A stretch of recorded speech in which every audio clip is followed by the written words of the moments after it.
Thank you for joining us. Before we get started on today's episode, just a quick reminder to please smash the like button in the bottom right corner and subscribe to Locked On Senators so you can be the first to know when new content arrives. The best way to help us grow is to comment on the video as well. So let us know if this is a player you want the Sens to draft or you think they should stay away from, and let us know why as well. This is one of 64 draft profiles that we're producing, so let's get into it. All right, Pilsy, for the final ranking today, we are going back to the OHL. Coming in at number 45, we are going with Hunter Haight. And no, he's not from the WHL, an Ontario Hockey League guy playing for the Barrie Colts. Ross, I like a lot of things about Hunter Haight, and we'll just go over his profile here before I get into it. He's at 5'10", 172 pounds, right shot centerman. He played 63 games, 22 goals, 19 assists, good for 41 points. And then in the playoffs, 6 games, 1 goal, 4 assists, good for 5 points. What I like most about this guy, Ross, is he is confident. Like, if you watch any highlights of this kid, he has no problem going in, being outnumbered. Like, I saw him go a 1-on-2, just him against 2 defensemen. His other line mates were getting a change. And he just danced around both of them, making both of them look silly. And I don't think he scored on that play, but he had a great shot on net and a great something out of nothing opportunity. And then combine that good stick handling with he's a dual threat playmaking and he has a nice release, and then add on to that he's a good skater. So just there's so many things to like about him, and that's why the Barrie Colts selected him 9th overall in the priority selection draft.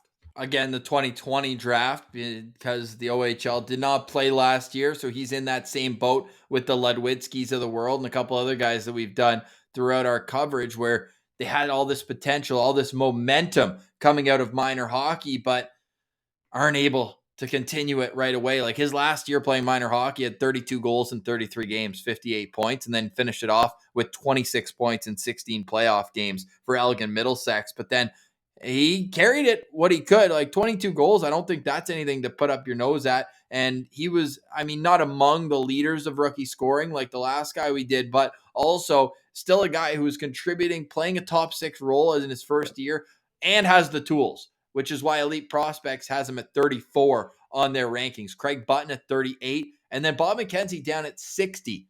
Only ranked, again, by Scott Wheeler as an honorable mention, and Scott Wheeler put out a top 64, so it doesn't quite make the cut there for him. We have him at 45 with an average rank of 43. I know you mentioned a few things you like about him, but is there one separating quality for you that makes him a must-draft type guy?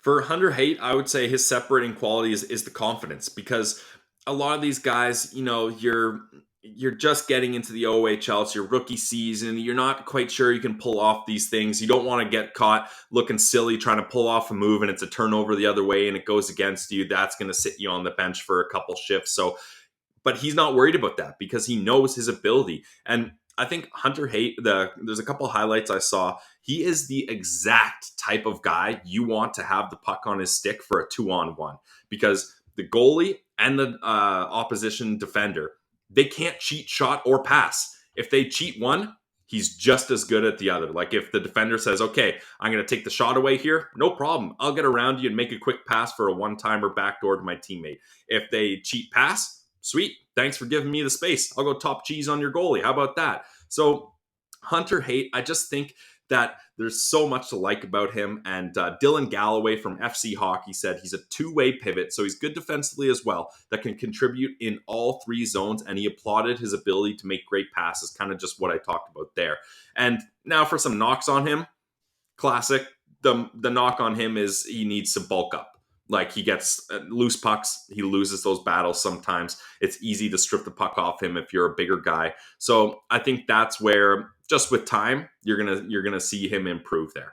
Yeah, I really like this prospect. We'll get to our stars in just a moment, but here we can pull up his Elite Prospects. An April 4th birthday, and a guy who's from Strathroy, Ontario, so good Ontario boy. I mentioned the stats there with Elgin Middlesex. The playoff numbers really stand out. He's a guy, to me, where I think he would have put up similar numbers if he had played last year as well. So then how much more confidence a guy who's already full of it would that have carried over into this season with the Barrie Colts? Now, we know Barrie, they're pretty blessed with a couple offensive players like Brant Clark comes to mind Yep. right away as a guy who helps carry them. Actually having some trouble loading elite prospects today. Not sure what's going on there. Oh, here we go. Yeah, like Brant Clark, Ethan Cardwell, two older players who were able to kind of carry the mail for him offensively this season. They had Oscar Olesen, who came in and had over a point per game. He was a first-round pick of Colorado last season. So I'm looking at Hunter Haight as a guy with even more potential to jump up into that category. I know they're graduating those upperclassmen this year, but when you're looking at Haight, I got him at 4 stars. I really like the type of player that he is. I think his mold fits into what the Senators like as a draft pick. And sometimes when I hear that they must bulk up as the detractor for them, it makes me think that there's not anything that's like noticeably glaring in their game that they can pick apart. So I like him a lot. I've got him at 4 stars. Yep, Ross, I'm right there with you. I got him at 4 stars as well. And I think, like you mentioned, if he would have had that year last year to get his feet wet in the OHL, we would have seen a massive boost here, because from some of the reports I'm reading, it's saying that he had a slow start and then he exploded in the second half. So if he was able to have that consistency, and you saw he had a good playoffs as well, so I think he would have benefited from that as well. I think he's just scratching the surface offensively. I think he's only going to get better, and then he can work on defensive wise. And I think he's someone that if he does get a little bit bigger, he can be a center in the pros, just because he's such a dual threat pass shoot option and his defense isn't that bad. So yeah, Hunter Haight, I got him at 4 stars.